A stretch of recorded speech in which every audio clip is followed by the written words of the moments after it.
Welcome to Sober Sunrise, a podcast bringing you AA speaker meetings with stories of experience, strength, and hope from around the world. We bring you several new speakers weekly, so be sure to subscribe. We hope to always remain an ad-free podcast, so if you'd like to help us remain self-supporting, please visit our website at sober-sunrise.com. Whether you join us in the morning or at night, there's nothing better than a sober sunrise. We hope that you enjoy today's speaker.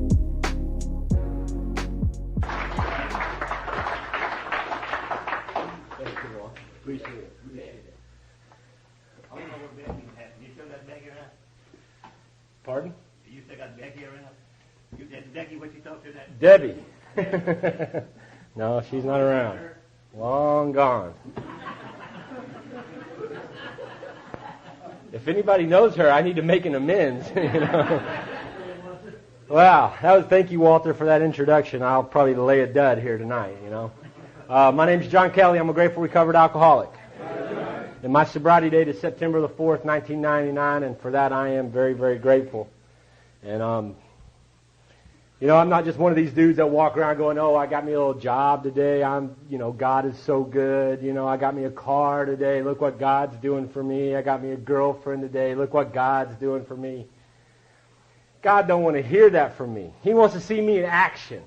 So what better way for me to thank the God of my understanding than I get off my rear end and take this message to somebody who was dying just like I was. That's how I show God I'm grateful. Because without this, I would not be here tonight, that's for sure. So we're doing the steps. I spent all last week, in case you missed it last week, I spent all last week dwelling on the hopelessness of the situation. The hopelessness of the situation. That's what the big book tells me. If I'm a sponsor, it tells me, pages 92 through 96, it tells me exactly, it lays it out, how I'm supposed to take people through the steps, what I'm supposed to talk about, when I'm supposed to talk about it. And you notice when I dwelt on the hopelessness of the situation, I didn't offer you an inkling of what the solution was. Right? And that's what I'm supposed to do as a sponsor. Right? And, if you look at the history of it, Bill got sober, and he was for 5.5 months, he was going around the Boweries of New York City, going up to every drunk he knew, tell him about his hot flash experience in Towns Hospital, right? Can you imagine him sitting down? He's sober. He's got the little twinkle in his eye, and he's sitting down with a drunk, right? And he's telling him, wow, and he tells about this hot flash, right? And not a one of them stayed sober. And legend has it that he was at home kind of frustrated and talking to Lois, and she's like, you dope? You're sober, So then he goes back to Silkworth and talks to Silkworth, and Silkworth says, hey, man, you're putting the cart before the horse. Lay out the hopelessness of the situation. Lay out this allergy to alcohol. Give them the scientific facts about alcoholism. Then, if they identify with you and they ask you how you stay sober, then you can lay out the solution, but not before. Right? So my girlfriend says I do a pretty good job dwelling on the hopelessness of the situation. So what did I learn last week? I learned in step 1 that I'm screwed. That's the short form of step 1. I'm screwed, But who better to explain that to me was someone who was at one time dying just like I was, and he has recovered and been given the power to help me. He is properly armed with the facts about himself. Right? He's been where I was at, and he knows the way out. And so he painted that picture for me that first night, September the 4th, 1999. Now, that wasn't my first night in AA. That was like my 37th or 38th desire chip that night. I was trying to get sober since 1988. Been to hundreds and hundreds of Alcoholics Anonymous meetings. Listened to all the stories. But that man, that night, disturbed me greatly on the problem of alcoholism. And he did it in masterful. I mean, it was like in just a couple of minutes, as near as I can remember. I was in pretty bad shape that night. He kind of painted me into a corner. And he shared with me some of his experiences. He asked me some questions about mine. He talked about the allergy, that loss of control, that once I start drinking, I am powerless to control how much I drink. It doesn't matter what my intentions are. My intentions were that I was going to drink like a normal person. Now that's a crazy thought in itself, since I never have any experience of drinking like a normal person. But, I spent years and years trying to drink, thinking I was going to drink like a normal person. Once I start, I cannot control how much I drink. And that's some bad news, right? But that's not the bad news of step one. The bad news of step one is that my life has become unmanageable. The bad news of step one is that left to my own devices, on my own power, I am unable to manage the decision to stay away from the very first drink. Can't do it. Tried. Tried every trick. Tried every self-help. You should see my library at home, and I got everything. And I can hook you up if you want to try some of that. Tony Robbins, Tai Chi. I can show it. Just in case you haven't tried Tai Chi, it's hard to do when you're hungover, to get in those 44 positions. It's hard. And so he painted me into a corner, and he asked me the question, am I a real alcoholic? And if you look on page 44, if you have a big book, there's a little test. It says, if when you honestly want to, you find you cannot quit entirely. Well, I quit hundreds of times. I desperately didn't want to end up the places that I was ending up. I quit, but I couldn't stay quit. So I failed that one. Or it says, or if when drinking you have little control over the amount you take. Well, once I started, it's damn near impossible for me to stop. And at the end of my drinking career, the only time I did stop is when I winded up in jail or in the hospital. That's how I stopped. It says, you're probably an alcoholic. If that's the case, you're suffering from an illness which only a spiritual experience will conquer. Now, there may be some people in this room going, I've been around in AA and I think it sucks and I don't believe in this spiritual experience crap. Really? Well, remember back when you were drinking, when you were having one of those bad days? I mean, the bad days where like the job's not working out, the relationship's not working out, the family stuff's not working out, the kids are screaming, your puppy's sick, the car don't start, you got to catch the dart bus sucks, nobody loves you. Remember having one of those days? How'd you feel when you took a couple of drinks? Changed the way I thought and felt, didn't it? Didn't fix any of my problems, but I had a psychic change. Right? So now we know one exists. We know it exists. All right? And it says later on, it says, to be doomed to an alcoholic death or live life on a spiritual basis are not easy alternatives to face. So there I was. I was going to drink myself to death or have this experience. Those are my two choices. That's where I was at. And I love page 45 in the big book. Now, you'll have to pardon me. I could sit up here, and I'm not like some of these speakers that go around and pontificate on my great wisdom, on my great insight on the steps. All right? My sponsor's pretty cut and dry. He says, read the damn book. You can't screw it up. So if you have a problem with what I say, contact the author. Because I'm coming straight out of this book, right? But I love what it says at the end of the first paragraph on 45. It says, our human resources as marshaled by the will were not sufficient. They failed utterly. That means each and every time, me trying to fix a situation fails utterly. Always happens. I always drink. So now they give us a real lightning bolt here. It says lack of power. That's our dilemma. Step one says we're powerless. That's my dilemma. Lack of power. I ain't got no power on this. And it says we had to find a power by which we could live, and it had to be a power greater than ourselves. So let's break that down. Maybe sitting there thinking, I don't believe in this higher power. I don't believe in this stuff. Well, let me put it to you this way. How about booze? Was that a power greater than you? Did booze get you to do some things you never dreamed you'd do? End up with people you never dreamed you'd end up with?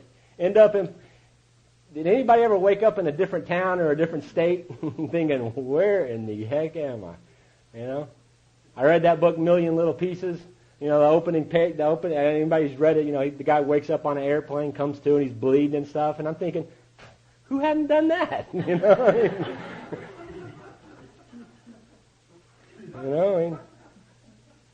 So now we know that there is a power greater than me. Booze was a power greater than me. Some people say, hey, hit a cop. You'll find out a power greater than you, But now it says we had to find a power by which we could live. So we already know booze is a power greater than me, but it says I had to find a power by which I could live. Could I live by booze anymore? No, booze was killing me. So I know a power exists, and it ain't booze. Right? So I got to find another power. And it says, and it had to be a power greater than ourselves. So I got to find another power, and it ain't me. I'm not the power. I can't fix the situation. It says, obviously, but where and how are we going to find this power? That's what this book is about. Its main object is to enable us to find a power greater than ourselves that will solve our problem. Why do you think they wrote the book? Why do you think there's 12 steps lead us somewhere? Steps lead us from one point to another point, right? I'm powerless over here in step 1. I'm going to take these steps that are guaranteed to get me to the power. I said a guarantee last week, and I'm going to show it to you this week. There's a couple of them in here. But that's why they wrote the book. The steps, the precise instructions in this book tell us how to get to the power that's going to save our life. Now we got to get to the power, right? And they talk about, that's why it goes on the rest of this page, they talk about why they wrote this book, right? It's to give us instructions. And I love this part. Don't be a dope like me. The first time I got my first big book and I started thumbing through the chapters and stuff, because I like to read a lot, I got to We Agnostics and I thought, well, I'm not agnostic. And I just blew right through it, I didn't read it, Don't do that. But what they're going to talk about in this chapter is, there's lots of stuff that block us from this power. There's lots of stuff that blocked me from getting sober all those years.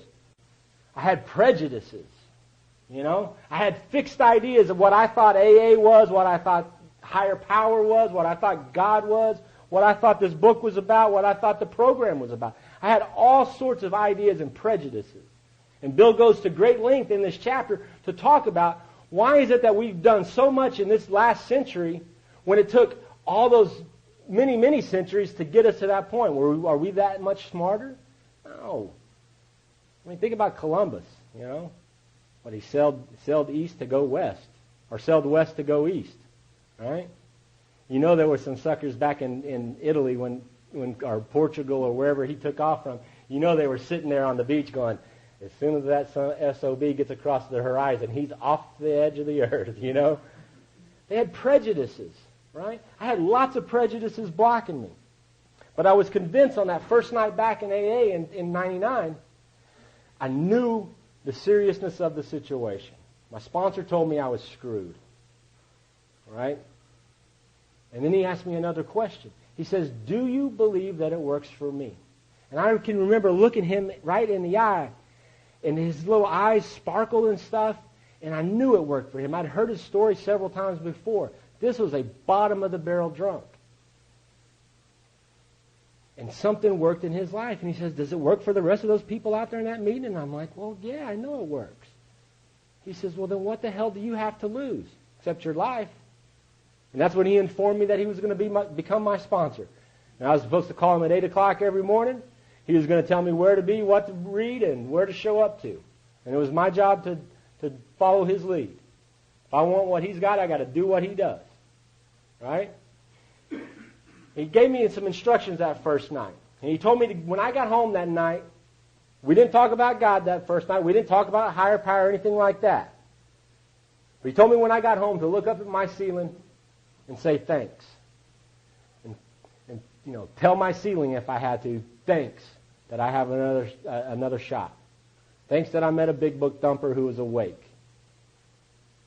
Thank you, God, for giving me another shot. And he said, you'll sleep like a baby. And I doubted that very seriously. I got home that night and I had to call my sainted mother, and I called her on my little cell phone, and I don't know if I told y'all this story last night, but I'll tell it again. And, my mom, like we do, I put my family through all sorts of stuff. They hit their all-time lows as a direct result of me and my actions and my alcoholism, and they don't even drink. And she's heard every con, every lie in the book. And she knew I was going to that meeting that night, and she knew I was supposed to meet my older sponsor. And I called her, and she says, did you go to the meeting? And I said, yes, ma'am, I did. And she goes, was Matthew there? And I said, no, he wasn't. And you could just hear her little voice sink on the phone. And I said, well, his wife is having a baby tonight, so he couldn't be there, but I got another sponsor. And she said, who is that? And I said, Cliff Bishop. And she started crying. And I said, well, why are you crying? And she says, because I've been praying. And I said, well, I'm scared of the old man. And he told me to read some stuff, and I need to say a prayer, and I just got to follow his directions. All right? Now look what it says here, and I follow those directions, right? And right in the middle of page 46, because this is a huge promise, right in the middle of the page it says, we found that as soon as we're able to lay aside prejudice and express even a willingness to believe and a power greater than ourselves, here's the promise, we commence to get results, even though it's impossible for us to fully define or comprehend that power which is God. It's a whole mouthful. I didn't read that night. I came across this a few days later or a few weeks later. But that night, after I said that prayer and talked to my mom and all that stuff, and I laid down on my little sofa that's the only piece of furniture I had in that house, I knew one thing, and I remember this as clear as day. That first night back in AA, desire chip number 38, or whatever it was, I knew one thing. It crowded out all other thoughts. I don't ever have to have another drink. Ever. Didn't know how that was going to work. But I had that feeling. You know? Seems like I laid aside prejudice and expressed even a willingness to believe that what worked for him could work for me. I had no more bargaining chips. I had nothing else no more plan Bs. You know, I was convinced for all those years that if I just got the right job, the right car, the right girl, that everything would be okay. If I just got the heat off my back, it would be okay. And I'm one of these that, you know, if you read on at the bottom of 47, I like this. It says, besides the seeming inability to accept much on faith, we found ourselves handicapped by obstinacy, sensitiveness, and unreasoning prejudice. Many of us have been so touchy that even casual reference to spiritual things made us bristle with antagonism. Ooh. Man, I used to go to those meetings and I hear people talking about spiritual this, spiritual that, and it was like somebody with their hands on the chalkboard. You know why? Because I figured, you know, I've done so much crap in my life, and I've told so many lies, and I've hurt so many people, that there is no way for me to get out from under. That's prejudice. It says this sort of thinking had to be abandoned. Though some of us resisted, we found no great difficulty in casting aside such feelings. You want to know why? Read on. It says, faced with alcoholic destruction, we soon became as open-minded on spiritual matters as we tried to be on other questions. In this respect, alcohol was a great persuader. It finally beat us into a state of reasonableness. I'm one of those knuckleheads. I had to go to the bitter end. You know, I had to have alcohol beat my brains in before I was willing to accept your help. Because I always had a plan. Always. You know, and for years and years my plans worked to some extent. But as alcoholism took its toll, my plans quit working and I kept trying. You know, it's all I got to know for step 2. I just got to hope. You know, I'm going to backtrack a little bit. If you go back to page 25, it says, there is a solution. And I'll skip on a couple lines, and it says, but we saw that it really worked in others. There is a solution. It works for you. Whatever I'm trying ain't working. And it says, and we'd come to believe in the hopelessness and futility of life as we'd been living it. When, therefore, we were approached by those with whom the problem had been solved, there's nothing left for us but to pick up this simple kit of spiritual tools laid at our feet. That's some pretty cool stuff. It's pretty easy. And we're going to flip on. I mean, there's some great stuff in here. A guy pointed out to me a long time ago, he goes, you probably know what the solution is already, but you just are too boneheaded to believe it. And he walked away. And I didn't really get that at that time, and he didn't explain the deep spiritual significance of what he just said, and I kind of left it at that. But if you read on into We Agnostics on page 55, the second paragraph, it says, actually we were fooling ourselves, for deep down in every man, woman, and child is the fundamental idea of God. And if you don't like me talking about God, I'll talk about higher power. But they're saying that every one of us has this fundamental idea. So let's take a test. I love tests. Y'all know that from last week. I love tests. So everybody think of a situation in your life where you screwed up. I mean screwed up. You got caught stealing from work. You got caught with the cops are behind you and you got a trunk load of outside issues, or you were cheating on your little relationship, or whatever it is, right? You look over at your court-appointed attorney, looking at that dipshit and thinking, he ain't going to get me out, you know? We've been in those situations to some extent, right? Did anybody in this room ever kind of just do a little timeout in your mind and say, if you will get me out of this, I swear I will never do this again, right? Anybody ever do that? Who were you talking to?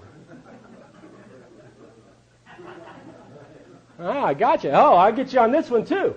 More importantly, who taught you how to do that?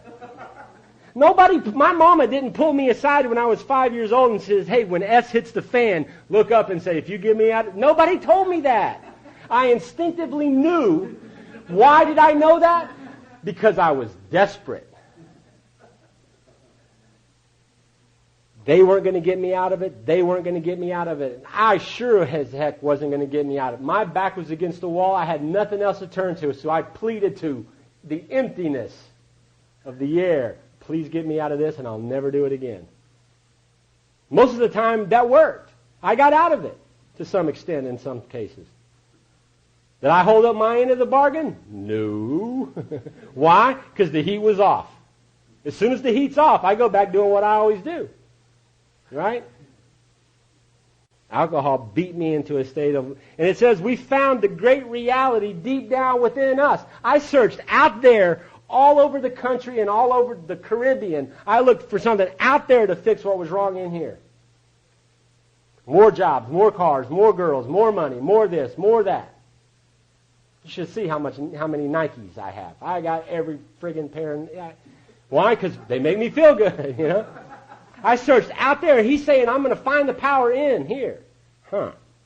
It says, we can only clear the ground a bit if our testimony helps sweep away prejudice. And they mention the word prejudice over and over and over in this chapter. Enables you to think honestly, encourages you to search diligently within yourself. Then, if you wish, you can join us on the broad highway. Now, here's the guarantee. It says, with this attitude, you cannot fail. Sounds like a guarantee.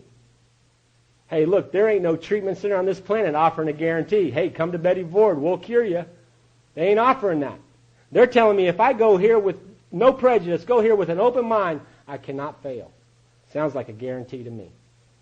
And I'd go as far as say, you can bet your life on that. I did. It seems to work. I love reading how it works. So I've come to two conclusions at this point. I'm screwed and I hope. It says now we're at the turning point. All right? And it tells us in how it works. Walter just read it. It says, rarely have we seen a person fail who has thoroughly followed our path. Right? You look at the statistics from old-timey AA, they were doing at least 50% for years and years and years. There's groups today still doing 90%. Dr. Bob's group today still meets one night a week. They still do 90% or better. Why? Because they are good sponsors. They qualify them. If you ain't willing to do the work, go away. Don't waste our time. Right? They're 90% successful. All the guys that I've sponsored, all the guys who are thoroughly following the path, guess what? They're sober today. The guys who didn't thoroughly follow the path, all bets are off. So it's still a pretty true statement. Then it tells us who's not going to get it. Those who do not recover, people who cannot or will not completely give themselves to this simple program. Cannots and will nots. I know a heck of a lot of will nots. I know a ton of those. I was a will not for years. Would not see your way of life. Would not get a sponsor. Would not read the book. Would not follow directions. Would not. Cannots are those people, I don't know, go to Terrell, go to Souls Harbor. You know, men and women look just like us. Went to the bottle that one last time, and they ain't ever coming back. Never, ever. You know? And it says, constitutionally incapable of being honest with myself. And the preface, it says that inside this book, this is a textbook. In the foreword to the first edition, it says there's precise instructions on how to recover. If I'm convinced of step 1, 100%, and I hope it works in step 2, and I've got a prescription for a miracle right here, the steps of Alcoholics Anonymous, today, if I'm being honest with myself, I will do absolutely anything to follow these principles to the best of my ability. That's being honest with myself. I wake up tomorrow and I choose not to pray, and I choose not to call my sponsor, and I choose not to help another drunk, and I choose to run the show myself. Guess what? I ain't being very honest with myself, and the clock starts ticking. And with a hopeless chronic relapser like me, the clock don't have to tick very long before I pick up a drink. And it says our stories disclose in a general way what we used to be like, what happened, and what we're like now. That's how you tell your story. All right? Bill's story is a great example of how you tell your story. And here's a little condition here for taking a step. It says, if you decided you want what we have, right? I want what you got.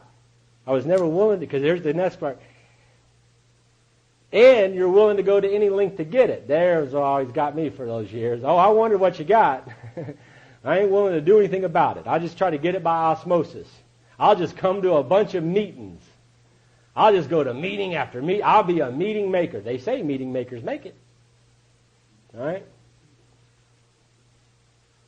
So there's a condition. If you want what we got and you're willing to go to any length to get it, then you're ready to take the steps. All right? I'm not going to read that whole part, but I like that part. It says half measures avail us. Well, it says we stand at the turning point, right? We stood at the turning point. And here's the mother of all prayers. We ask His protection and care with complete abandon. The mother of all prayers. I don't know how it's going to work. I just hope it works. Please help me. I'm at the turning point. What am I going to do? Am I going to do what I always did? Be a little meeting maker? Hang on for dear life? I'm just glad to be sober today. You know? Be miserable? Or am I going to follow these directions? Right? ABCs gives you a short recap of steps 1 and 2. That we're alcoholic and could not manage our own lives. Check. B, that no human power could relieve my alcoholism. My mom couldn't fix it. The judge couldn't. You know, I mean, I know you guys aren't in, I mean, I speak at a lot of treatment centers and stuff, so I always ask them, say, how many of y'all have given you a dirty UA? And all these hands go up, and I say, well, hell, the judge couldn't keep you sober either. No human power could keep me away from the bottle. And it says that God could and would if He were sought. If you're sought in something, that means you're taking some actions, right? You're looking, right? And it says, being convinced of those, we're now at step 3. 2 conclusions, and now I'm at step 3. It's not rocket science we're performing here, folks. It says, which is that we decide to turn our will and our life over to the care of God as we understood them. Got the little steps on the wall there. I used to think it was like a first cafeteria. Step 1, yeah, I'm an alcoholic. Step 2, sure, I believe in God. Step 2, God, you can have my will and my life, right? If I knew how to turn my will and my life over to the care of this God, I would have done that years and years ago. I have no idea how to do that. That's why they're going to explain to us how to do that. That's what the steps are for. The steps are in place to get us to turn our will and our life over to this God. Right? And he talks about being, he says the first requirement is that we be convinced that any life run on self-will can hardly be a success. My life was no success running it on my own. I'd lost every job I had, lost every friend I ever had, pissed off every family member I had, did things I knew I shouldn't, ended up places I knew I'd never be in my right mind. My life was not successful. So Bill goes on to use an analogy. He says that an alcoholic is like an actor who wants to direct a movie. Right? He says, I'm like a little actor who's got one line in a movie, and I show up the first day of shooting, right? And I start telling Martin Scorsese how to do the lights, the scenery, the ballet, the caterers, right? Because, see, I'm convinced if my mama would do this and get off my back, and this girlfriend would do this and get off my back, and the boss would ease up on me, and I can get the heat off me, I'm convinced if I can get all these things put in place in my life, I would be very, very happy, and so would you. Well, that's pretty arrogant, don't you think? You don't need me bossing you around. Finally, see, in order for me to get my way, to get you to do what the way I can be very, very nice to you. I can pay you a compliment, flash you a little smile. I can do that. And if that don't work, F you. I'm going to get what I need to get. Why? Because I'm convinced if I get these things that I'm going to be okay. Well, in trying to make these arrangements, I piss you off. You don't need me bossing you around all the time. Now you're going to retaliate against me. Now I hate you. See how simple that is? That's me running the show. I am very, very self-centered. Left to my own, I'm self-centered now. You know? But that's me running the show. And that's what he's saying to us little alcoholics are. We're self-will run riot. Arrangements. At the bottom of page 61, he calls us egocentric. All right? It's kind of flowery word. If you flip to page 62, he just cuts right to the chase. He says selfishness, self-centeredness, that is the root of our troubles. Wait a second, I thought alcohol was the root of my troubles. No. Alcohol is a symptom. My problems go a little bit deeper than a bottle of booze. Well, let's see if that's true. I'm going to hold my finger on that page. I'm going to flip back to page 52, right in the middle of the page. Stone cold sober, back in the day, left to my own devices, here's what I feel like. I'm having trouble with my personal relationships. And y'all have some of those? It says, I can't control my emotional natures. Now, that doesn't mean I cry when I see a little Easter bunny and stuff. How do I react when it don't go my way? I get pissed. I'm happy one minute and I'm yelling at you the next, right? Can't control my emotional natures. It says I'm a prey to misery and depression. Poor me. Why does my mama love my sister more than she loves me? I don't have a good job. I got a record now. I don't have a car. I got to catch the dart bus. The dart bus sucks. Prey to misery and depression. Couldn't make a living. Had a feeling of uselessness, full of fear, unhappy, stone cold sober. Spiritual malady. That's me left to my own devices. Untreated alcoholism right there. Selfishness, self-centeredness. There ain't nothing I just read on page 52 that's not selfish. Any of you guys go to treatment centers and carry the message? You see those little things on the wall that says on the beam, off the beam. I challenge you to find one of those things that are off the beam that ain't selfish. They're all selfish. Selfishness, self-centeredness, that we think is the root of our troubles. Driven by 100 forms of fear, self-delusion, self-seeking, self-pity, we step on the toes of our fellows and they retaliate. Fear is selfish. Anybody? Think of the last time you had a bunch of fear heaped on you. Right? Maybe it was about the job or the relationship or somebody sick. Or maybe not somebody sick, but the job, something personal, right? What were you thinking about? You. I was thinking about me. I make horrible decisions based on fear. Thought way back in the day, thought this one girlfriend was cheating on me. Right? Just knew it. Knew it in my heart. It just tore me up. You know, tore me up. Just knew she was cheating on me. So I went out with her best friend. Bad decision based on fear. Because she wasn't cheating on me. She retaliated. Bad decision based on self-seeking. Oh, I may do you a favor, but it ain't really a favor. I'm doing you a favor because maybe I'll think you'll like me better. Or I may do you a favor, but I'm going to hold that favor that I do for you in escrow to be collected at a later date. Self-seeking, self-pity, poor me. The next paragraph he says, so our troubles we think are basically of our own making. They arise out of ourselves, and the alcoholic is an extreme example of self-will run right, though he usually doesn't think so. I didn't think so. Oh, there's chaos in my wake, and I'm like the guy coming up after the tornado. Look, it ain't blowing. It's great. You know? It's crazy. It says, now I don't know about y'all. I'm sure y'all don't say that at this group, but I have all those hundreds and hundreds of AA meetings all over the place. They used to always tell me that there ain't no muss in the big book. I'm going to read you 2 musts followed by a promise that'll kill you. So if anybody ever throws that at you, tell them to read the damn book. There's 67 of them in here. All right? But it says, above everything, we alcoholics must be rid of this selfishness. We must, or it kills us. There's 2 musts followed by a promise. I got to get rid of this selfishness. But guess what? I can't fix my selfishness. I can't do that. That's like throwing more me at the problem. I can't fix it. I got to have God's help. And they're going to go on to explain that, right? God's going to be my director. I'm just the actor. Right?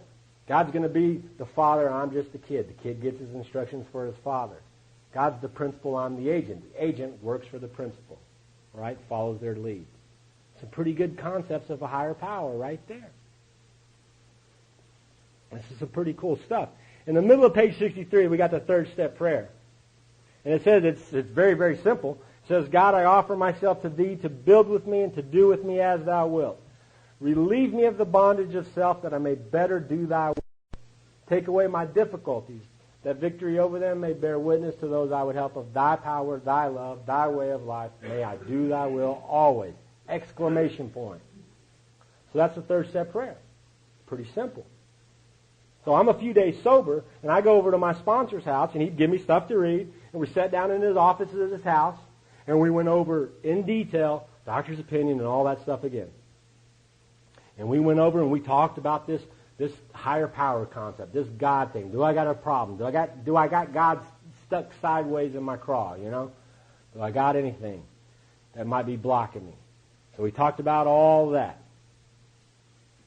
And we read up to page 62, and we talked about all that. And he says, you ready to do the 3rd step prayer? And I said, I'm ready to do anything. And he said, well, we'll see about that. And we said, come on, get your big book. And we got my big book, and we went into another part of his house, and he said we were going to his prayer bench, and looked like a little coffee table to me, but I didn't dare say anything to him.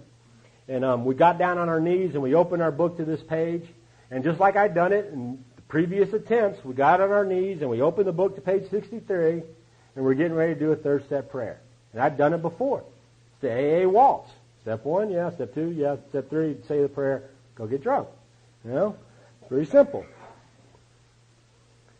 But this guy is leading me on, and leading me to this point, you know, and I believed in what he said, you know, and I was willing to do whatever he said.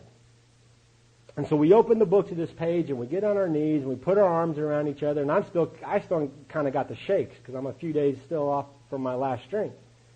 And I'm still kind of shaking a little bit, and we bowed our heads, and he says, before you do your 3rd step prayer, I'm going to say a little something to God, make sure God's with us, and then you can do your prayer. I said, all right. So I got my arms around him, and the old man starts to pray. I have no earthly idea what he says. Because in my head, I'm praying like my life depends on it.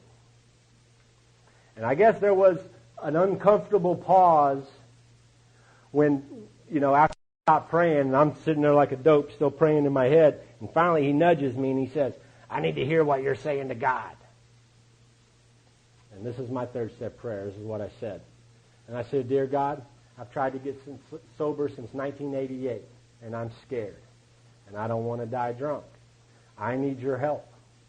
Please give me the willingness to do whatever I got to do to get what's in this book. Amen. And Clifford said, stand up. I thought I screwed up, you know. And I stood up, and he gave me a hug, and he says, you just did the 3rd step prayer.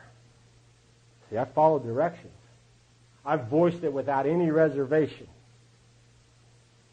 You know, I had no more lurking notions. It was either this is going to work or I was going to drink. No more bargaining chips. Well, they call it ego deflation. You know, from the bottom of my heart, I asked a supreme being for help, and I meant it. You look at the top of page 63, and this is some cool stuff. It says, when we sincerely took such a position, all sorts of remarkable things followed. It's a promise. It says, we have a new employer. Being all-powerful, He provided what we needed if we kept close to Him and performed His work well. And the old man said, underline that sentence. He goes, there's your job description till the day you die. What's my job description? My job is to stay close to God and perform His work well. What does the book say that God's going to provide me? Everything I need. He says, John, if God's providing you everything you need, what else do you need? Nothing. He says, great. This is pretty simple, ain't it? I say, yeah. I've since added a little on to that. I don't want to rewrite the big book. This is what I tell my guys today. My job today is to stay close to God and perform His work well. Today, no matter what. That's my job. You know? That's my job. I got a purpose. And to stay close to God and do this work. No matter what happens. If I do that, God provides me with everything I need. And if God's given me everything I need, I don't need anything else. I want a hell of a lot of things. I want so many things. You know? I want a fast car so I can get to the meetings faster. You know, I don't know. I don't know. I want a lot of things, you know. But I got everything I need today. Everything I need. If you saw my bank account, you'd think, you're nuts. You know, my bank account is looking pretty slim today. But I can tell you from the bottom of my heart that I have everything that I need today. You know, I spent years and years and years trying to get out from where I was right at this moment, trying to get somewhere else. And I can be right here, right now, perfect peace and ease. I'm cool. I don't know what the hell's going to happen 10 minutes from now, but I'm okay right now, and that's good. And it says, let's read the rest of these promises. It says, established on such a footing, we became less and less interested in ourselves, our little plans and designs. More and more, we became interested in seeing what we could contribute to life. Me, a contributor? I spent all those years trying to suck everything I could out of you, out of my family, out of the meetings, right? And now they're telling me what I can contribute. What can I contribute? I asked my sponsor that. He says, get $1, get your big book, go to 24-hour club, get a cup of coffee, and talk to every son of a gun that walks in that door, stay there for a couple hours, call me when you get home. Click. Got something to offer. Didn't really know what that was, but I got something to offer, right? As we felt new power flow in, as we enjoyed peace of mind, as we discovered we could face life successfully, there's a concept. As we became conscious of His presence, we began to lose our fear of today, tomorrow, the hereafter. We are reborn. He said, you get a big do-over. And you don't got to move. Just get a fresh start, you know. But I got a job to do. I just made a commitment with God. See, we spend a heck of a lot of time, or at least from my ancient memories of what I used to hear in discussion meetings about, you know, step 3 is made a decision. And we talk about the 3 frogs on a log and all that stuff. And that's all great stuff, right? All I've done in step 3 is I've made a commitment with my sponsor and the God of my understanding that I'm going to get off my rear end and take these actions. It's a commitment. When you were still back in your drinking days and you were sitting on your couch and you needed some beer, you made a decision to get beer. You made a commitment to go get beer. You didn't just think it, you thought it, and then you did it. Right? Same thing with this.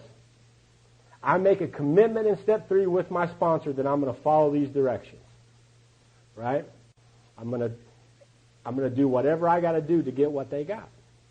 It's pretty specific. It's pretty plain. It's not all flowery. I ran into a guy at a treatment center the other day, and I kid you not, this is the honest to God's truth. This guy is employed by a treatment center.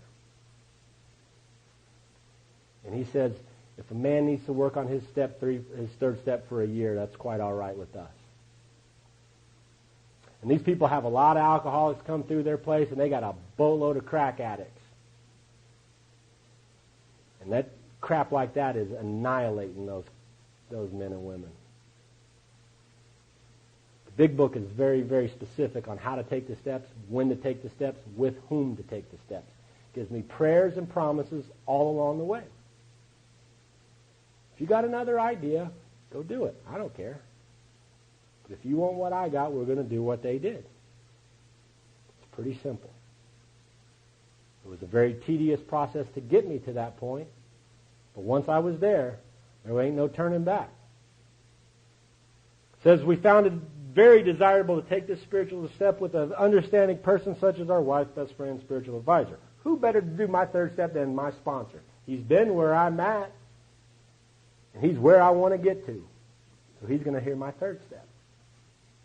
He's going to be the judge, you know. Right? I got to tell you a little story about that. I've done boatloads of third step prayers since I've been sober. And they still blow me away. It's an awesome thing. You know? It's an awesome thing to hear. And most of the knuckleheads that I sponsor are guys that are just like me. Guys that have been in and out of treatment centers, in and out of AA groups all over the place. They've tried, they've got their butts kicked, they're desperate, they're dying, they're hopeless. And they hear us talk, and they see a little hope, and they get to this stuff. But I just talked to this cat today. It's a good friend of mine. He lives down in Austin now. He moved away a few months ago. And I'll never forget, he was at 24 Hour Club a couple years ago, and I do a meeting there every Sunday at 6 o'clock, big book study. And this guy came up after one of the meetings. It was just like his first Sunday night there. And he came up to me afterwards, and he says, God, you've got to help me. He goes, I like what you had to say. You've got to help me. And we went outside and we talked for a little while, and I found out all I could about him. And he'd been around AA. His brother's a, pretty big speaker in his own right, and goes around, and he'd heard it, he'd tried it, and he'd, been in the church, done everything under the sun. This guy was just hopeless.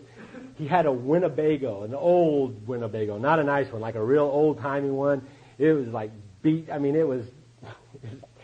joke about it now, but it was trashy. And that's like parked in the 24-Hour Club parking lot. That's all he had in the world, right?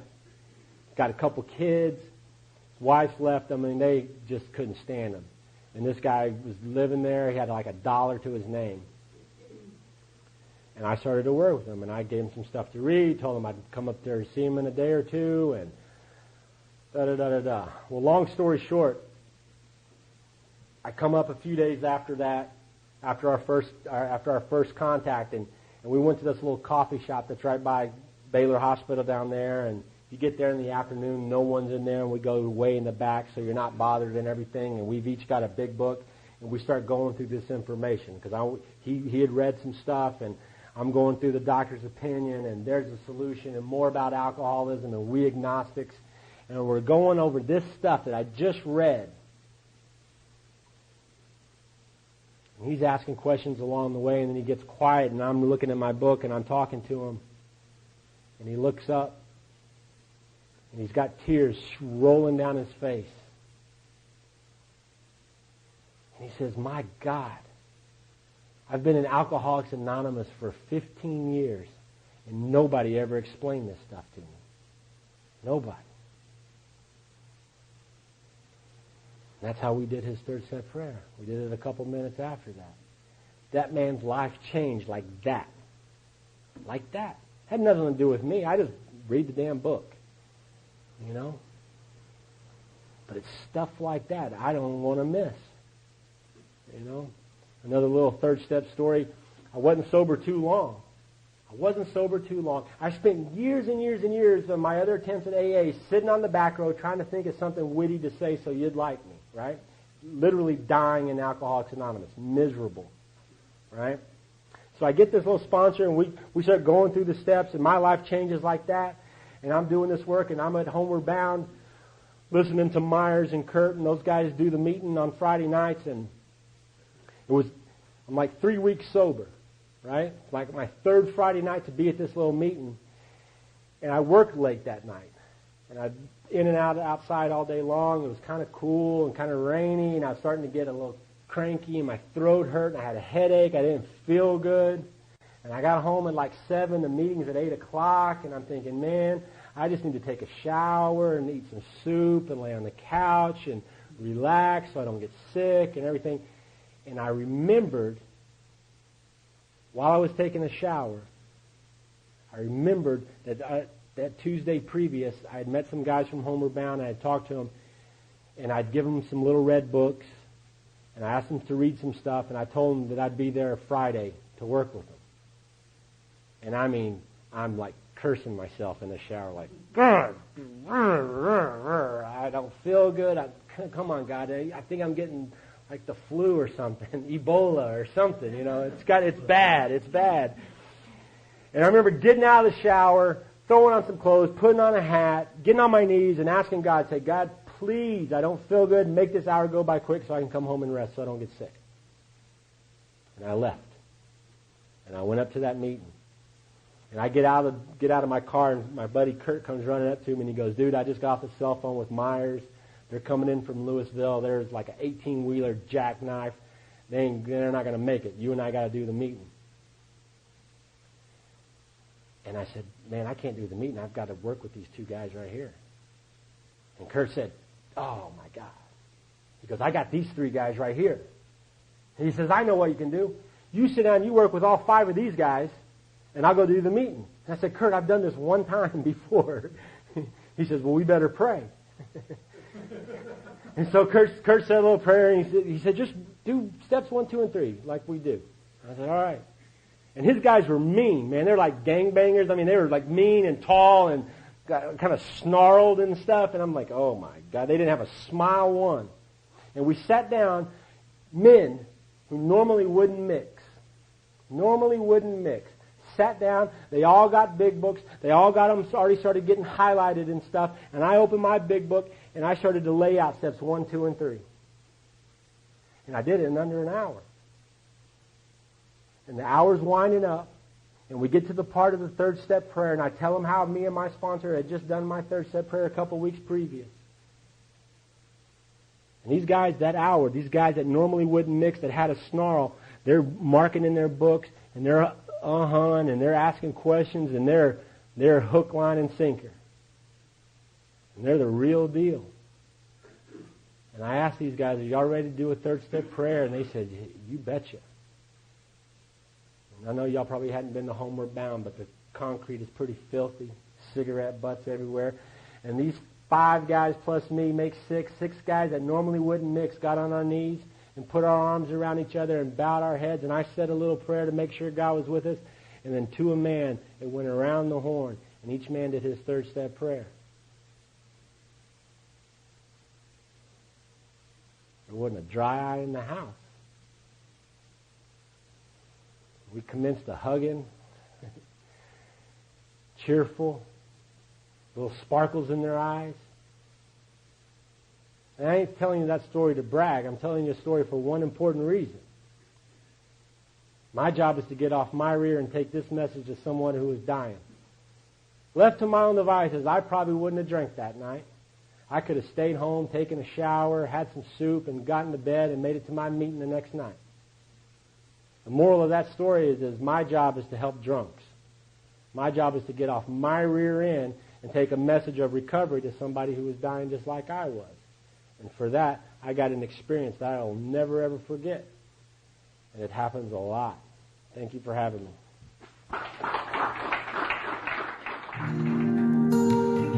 Thank you for listening to Sober Sunrise. If you enjoyed today's episode, please give it a thumbs up as it will help share the message. Until next time, have a great day.